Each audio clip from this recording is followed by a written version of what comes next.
মুসলমান বলে মানবে। বাংলাদেশ সরকার আদমশুমারির খাতায় আমার নামটা মুসলমান দপ্তরে ঠিকই থাকবে, কিন্তু আল্লাহ পাকের দপ্তরে অতক্ষণ পর্যন্ত আমি মুসলমান না যতক্ষণ আমি মুসলমান তর্জন করতে না পারবো। ঠিক কিনা? জন্মসূত্রে কখনো ধর্ম পাওয়া যায় না।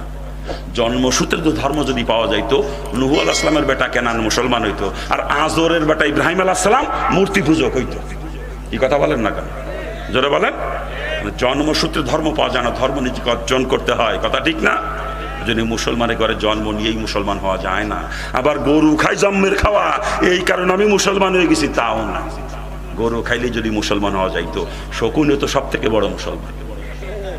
আমি আর আপনি কত মশলাপাতি দিয়ে সিদ্ধ করে রান্না করিয়ে নরম বানায় খাই গরু, তারপরেও পেটের মধ্যে যে কত অসুবিধা ঘটায় না?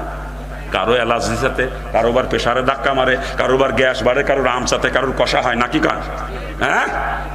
সিদ্ধ করে রান্না করে নরম বানায় খায়, তারপরেও